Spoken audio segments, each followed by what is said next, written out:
know why you've asked me. You must be mad. But lovely to speak to you at last. Well, it's brilliant to speak to you. So what I'm going to do, I'm going to introduce it, then I'm going to come straight to you. How's that? Okay, here we Fine, go. fine.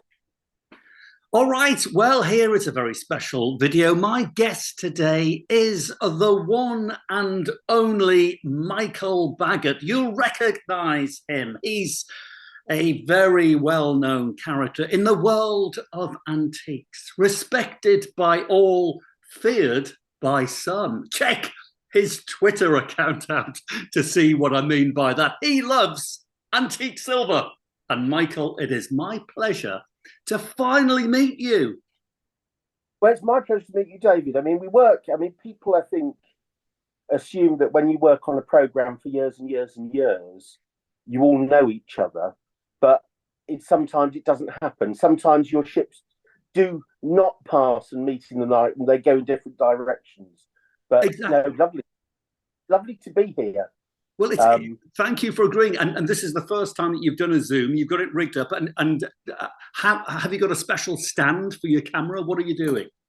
Well, I cannibalised, and I think I've found a new purpose for them. I bought last year a pair of pole screens off Philip Serrell, and Phil in the way just, what are you going to do with that? Well, I don't know, Phil. I don't know. But apparently, we've just found out that if you put a bit of cardboard on the back of a pole screen, slip your phone in it, you've got an adjustable stand. So 18th century meets 21st century. You know, we've got. That is such a very good idea. In fact, when I go around filming my YouTube videos, that's what I'm going to take. Never mind some stand from Amazon. I'm going to take an 18th century pole screen.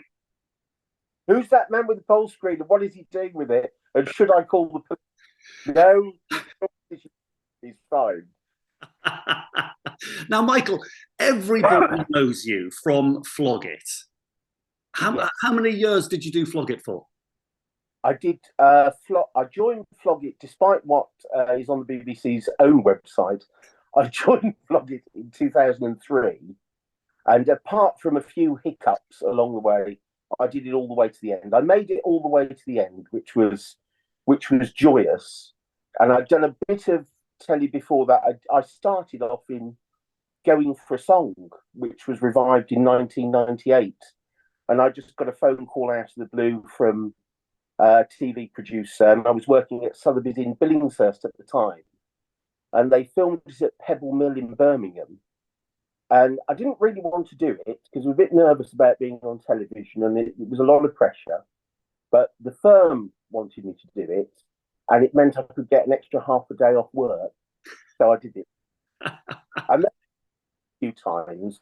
That only ran for 3 years, and then of course Flog It came along, and I did that for a bit. And did you do any other of the shows, Michael? I bring for a year, even though they will deny it profusely. For a year, I did the Antiques Roadshow a very long time ago. I bailed ship from Flog It.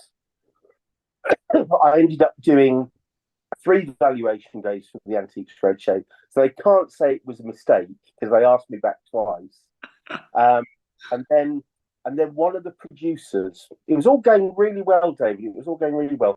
And one of the series producers was at Sandown Park Antiques Fair. Do you know it? Yeah, I do. Tuesday on a 6-foot trestle table. And she saw me behind there selling a pair of spoons for 45 quid to somebody. And her face was a wonder to behold. And then discussions ensued and said, not suitable for the Antiques Roadshow. Not if you're selling a pair of spoons for £45 at Sandown Park at 6 o'clock in the morning. Mind you, that almost sounds a bit odd now, because when you watch the Antiques Roadshow, they're often featuring things worth 20 quid, which is not the Antiques Roadshow of old, is it? Well, I grew up with the Antiques Roadshow as my only source of antiques information. Just to be clear, because people say to me, you're a millionaire antiques dealer, you're well bred. My dad was a boxer, my mum was a hairdresser. We lived on a council estate. Antiques never touched me. We didn't know what they were. And the only the only access I had when I developed an interest for these things purely by accident was religiously watching the Antiques Roadshow like some sort of nut job with my face 3 inches from the television screen. And the minute we got a video recorder, I must say, in an unconventional manner, Dad brought it back in a suitcase from the pub. So we didn't have the instructions, but I worked it out. I recorded every one of them for 15 years. I had every recording of the Roadshow, and I watched it again and again and again, and you learnt from it.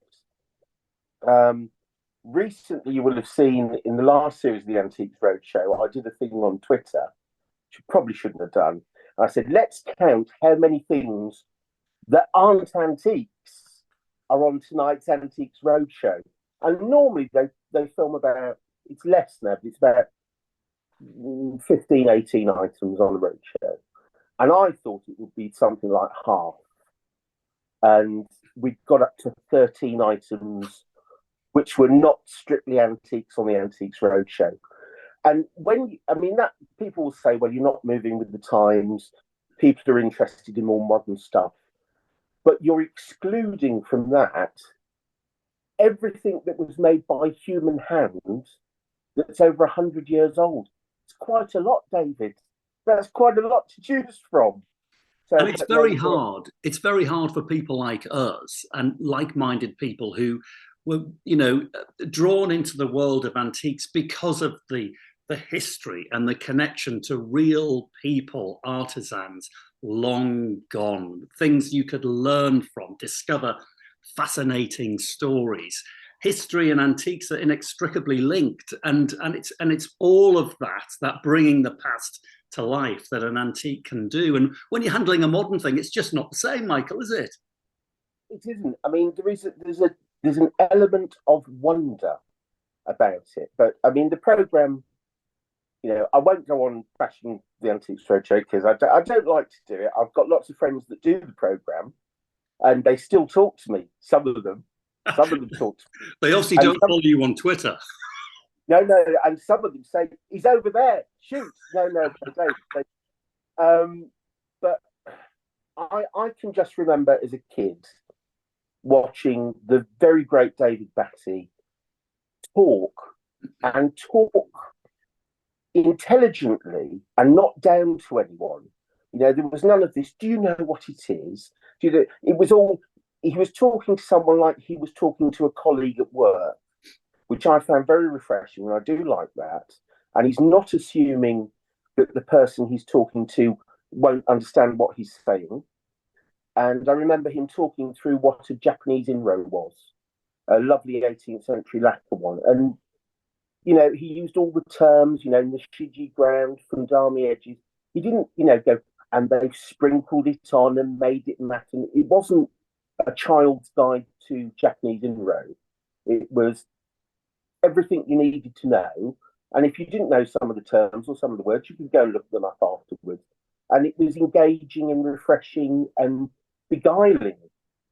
And I personally, I am not beguiled if somebody comes on the roadshow and says, I bought this dress in 1968 from a shop in London.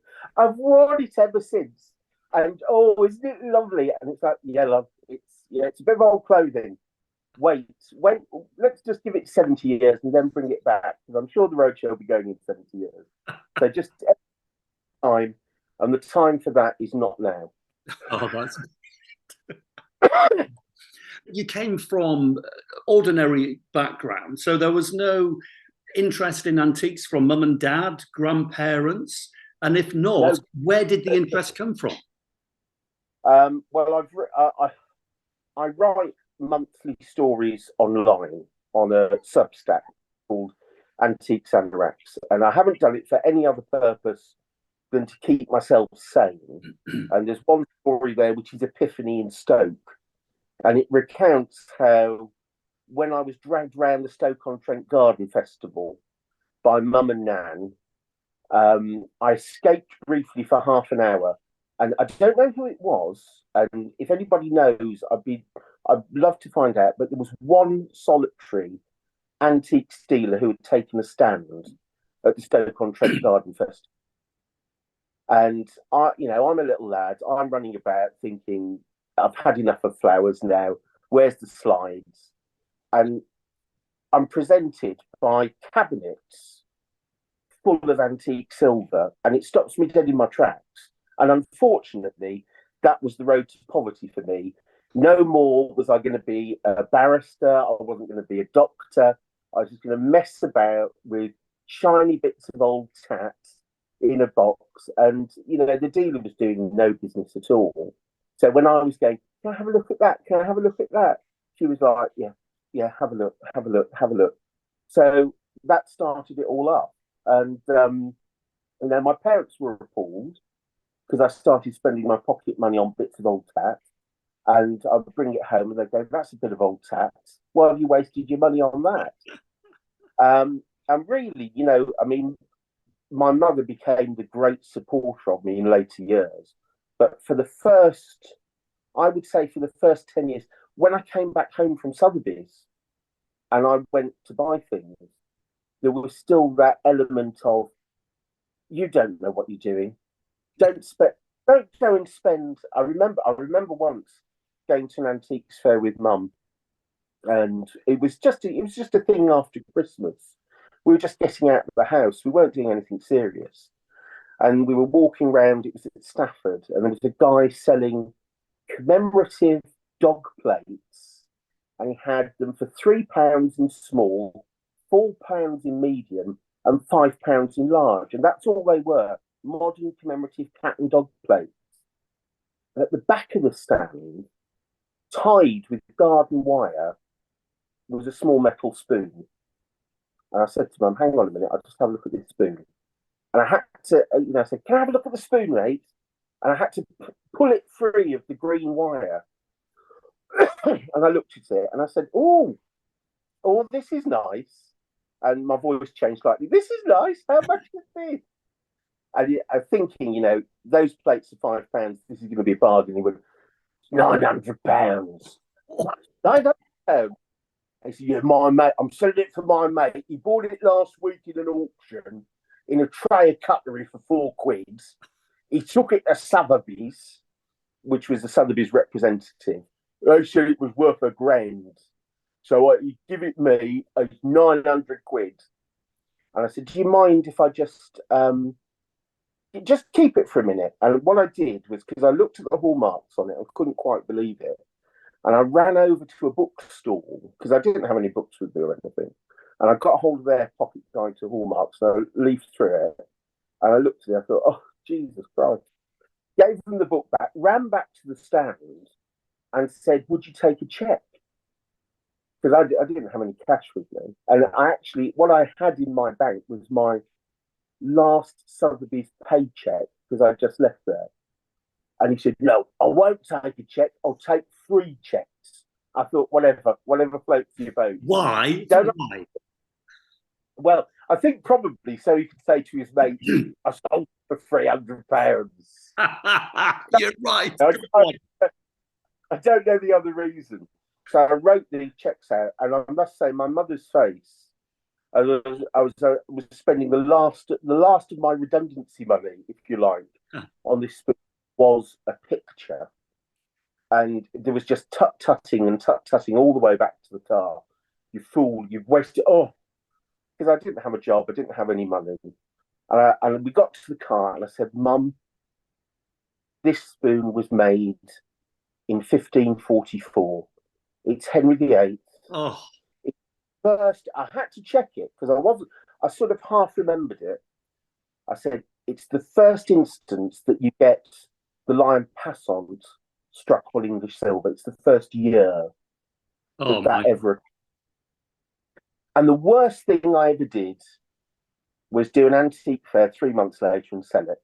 Yeah. I sold it for £1,500. And if I had a spoon today, I would have no problem at all getting between £10,000 and £15,000 for it. I mean, that must be, in the scale of things, one of the rarest spoons on the planet, I'm assuming. It's unusual. You do appreciate this, but you'd be amazed at what rare things turn up all the time. I mean, it is amazing, and people say we know where everything is. We've seen it all, but the thing about the world of antiques is it's not fixed or set, and I think people often think that it is. That we go, we what we knew in 1920, we know today. Well, we don't, because a lot of it doesn't get written down. A lot of it gets written down in books that nobody reads, and they forget it. And a prime example of that, of sort of lost knowledge, was, I don't know if you know, but a lot of Scottish teaspoons. I shouldn't be telling you this because this is my party trick, and I'm giving it away here. A lot of Scottish teaspoons have numbers engraved on them. They'll have a crest, and they'll have a number underneath. So 1 to 6 or 1 to 12. And everybody's noticed this. And I asked everyone at Spoon Club, let's not mention Spoon Club too much, because no, let's just stop there a moment, because Spoon Club, that really suddenly, instantaneously got me excited. Go back. Well, what is Spoon Club? Tell us about Spoon Club. It is the Spoon Collectors Club of Great Britain. It's less. We have a bi-monthly magazine called The Finial, and we write articles in it which nobody else in the world would be interested in. And occasionally we meet up, and we don't meet up that often. I think we meet up every 5 years. Is the going rate. Is it, Michael? Is it a late night when you meet up, or are you all in bed by 7:30? Well, I could say we're all naked and covered in honey. No guns. No guns. I want to be a member. Can I be a member? Not when you'd see the other members, you wouldn't. Believe me, David. Believe me. No. Okay, go back to the numbers. Okay, so now we know you're a member of the Spoon Club. And now when this video goes out, there's going to be hundreds, if not thousands of people joining your Spoon Club. Look, me and the other two lads are very happy members. You know, if we can get up to half a dozen, it's an achievement.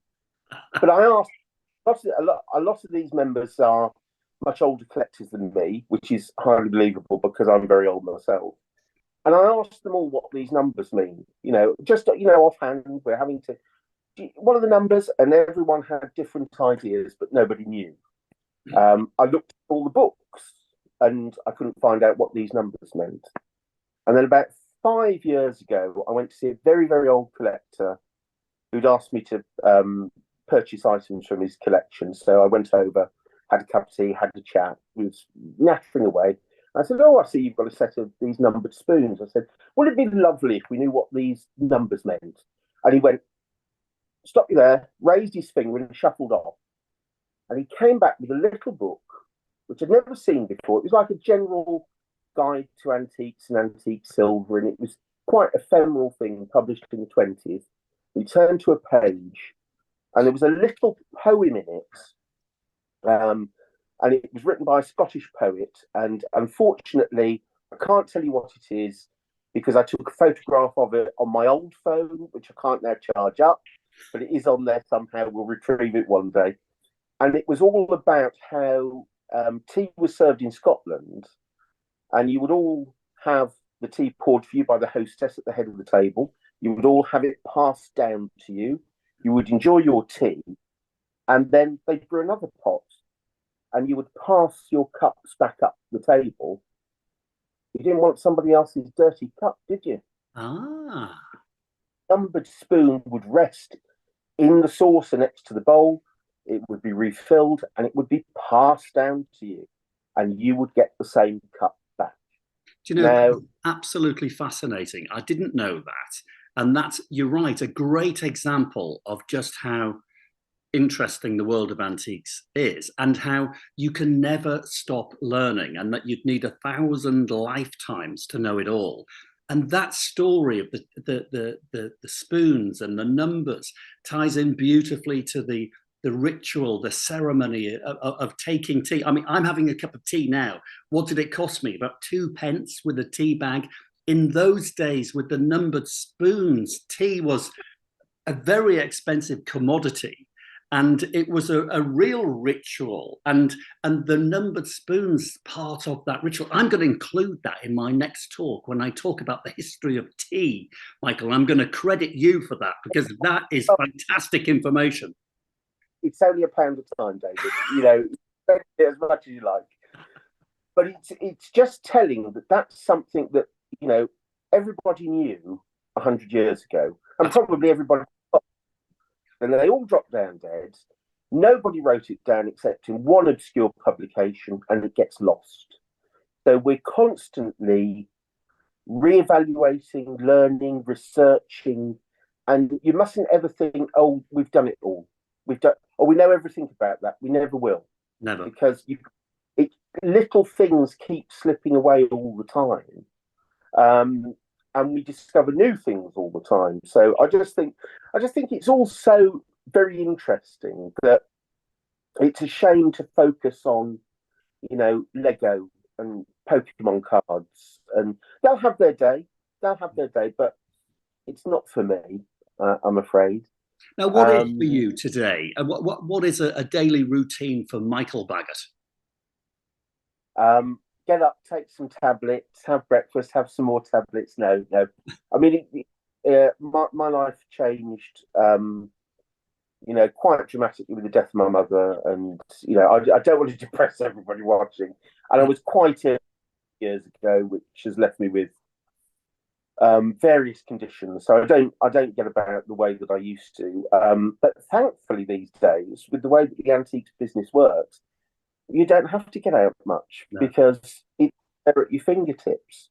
So I will not spend, you know, 3 or 4 or 5 hours a day scrolling through catalogues, as I suspect many people do. And it would be lovely to go to an auction.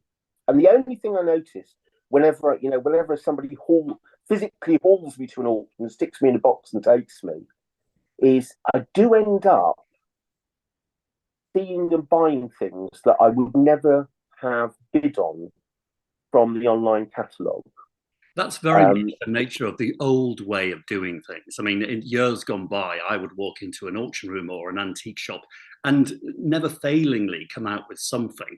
And if I'd gone in thinking I need some furniture or need some paintings to fill gaps in the shop wall, I'd be coming out with jardinières and sofas and all sorts of stuff. But don't think that was... The old ways were actually more exciting because you didn't know what you were going to find. And you really did feel like a proper treasure hunter. You felt like you were looking for treasure, but also, and I think a lot of the, you know, I don't want to be the older dealer telling the younger dealers off, but a lot of the younger dealers, younger auctioneers, younger valuers, they don't get to handle the stuff. Good point. I'm incredibly lucky in that my first and last proper job was running the silver department at Sotheby's at Billingshurst, because it was basically the clearinghouse for the Sotheby's network. So you didn't see things, well, we did occasionally see things worth £1 million or what have you, but everything globally that nobody else wanted was sent to us. So we were getting, you know, the residual contents of a Scottish castle or an Italian piazza or, you know, a French chateau, but we were getting those on a daily basis in big blue boxes, you know, by Burton porters going, get them catalogued, and you know, you were just handling so much stuff. It probably now, if you told someone now the amount of stuff that we were getting through, they'd say, "I don't believe you." And I suppose going back to those days where you were handling so much stuff, you were just naturally learning without even trying to, because so much stuff was coming through your hands. And if you've got an interest in it, it's going to stick, isn't it? So the more you handle, the more you learn. But don't you think, being a dealer, that you learn better by making mistakes? I mean, you must have made some mistakes in your time, Michael. The fallacy that I don't make mistakes, or that I'm somehow this mythic boogeyman that appears at auction and swoops and bites It's completely wrong. It's completely wrong. It's true. All the rumours about you are true.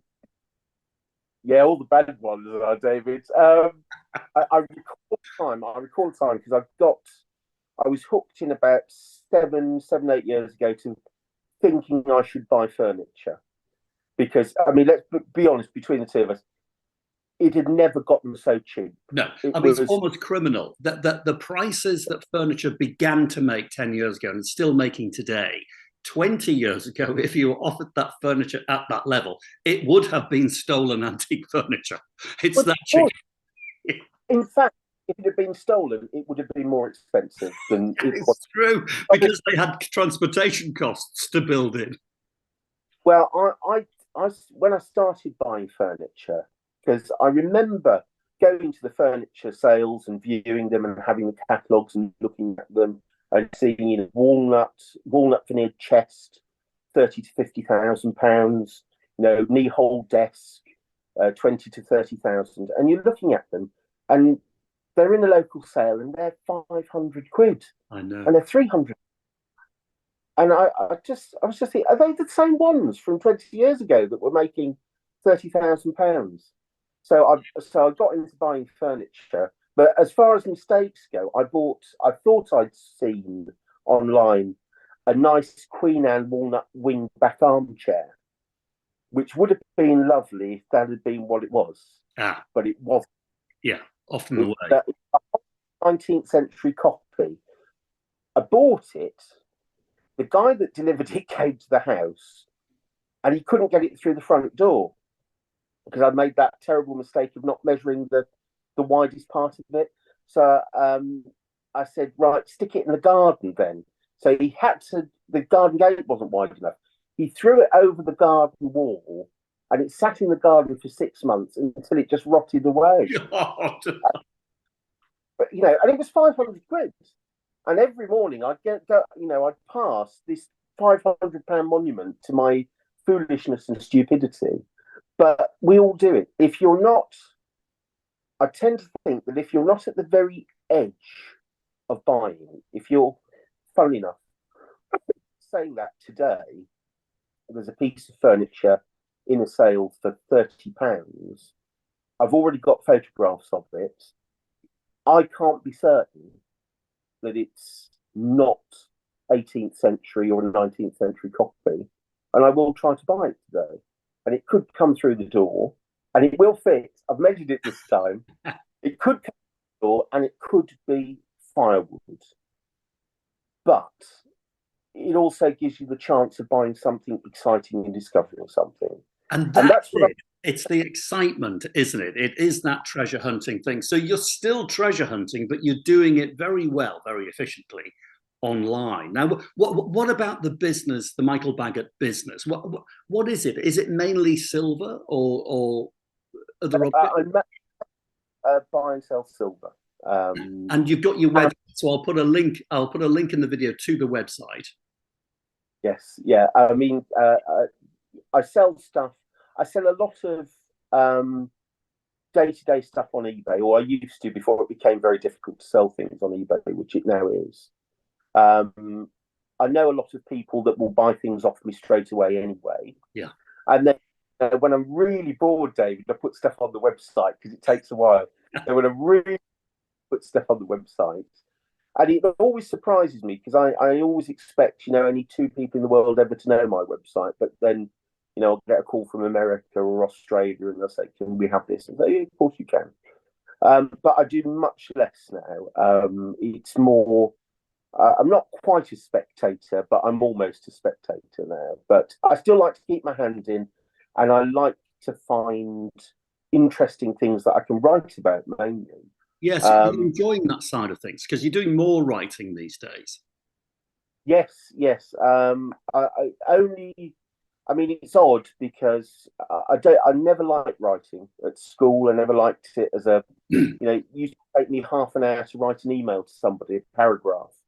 And through all things, through losing mum and being upset, I found writing was a very good escape. It's quite cathartic, isn't it? You drift off into literally another world in your mind. And I think it's quite refreshing writing. It's almost like meditating. Well, I find when you're distracted or upset or grieving or whatever, lots of things can go into your mind and that won't distract you. But if you've actually got to produce something out of it, that takes 100% focus to do it. Yeah. So I write stories, but I like doing research. I like writing articles. I like discovering things. I've found over the years, I've discovered 2 New York silversmiths, which nobody knew about before. And that was fabulous. I'm very privileged to do that. And that'll be a very interesting topic of conversation when you meet up with the Spoon Club boys. Oh no, it's all drinking and naked women, David. We don't get a chance for that. That's why I want to join the club, Michael. I'm in. I don't care what the admission fee is. I'm in. Gold membership. You want the gold membership, David? Okay, I'll get you the forms. Now, Michael, just before I go, I want to thank you very much. Is there any message you'd like to give to your very many fans around the world? Yeah, don't take it too seriously. It's, really. Do you know what? That is fantastic advice. And before I forget, before I let you go, for coming on my channel, you're going to get a very special prize, Michael. You didn't know this was coming. No. Are you ready? This is my latest book. I think it's gone reverse. A Bash with the British Empire. Whether you want it or not, Michael, it's coming your way. As long as it's signed, David, I'll accept it. I will sign it especially for you, which will devalue it by 50%. Marvellous. That's just what I want. Michael, what a pleasure. Hopefully, we will meet very soon in reality. Well, that'd be lovely, David. You're always welcome. I'll have the kettle on and the biscuits. I'll never run out of biscuits, David. I'll never run out. Michael Baggott, wonderful to see you. Cheers. Cheers, David.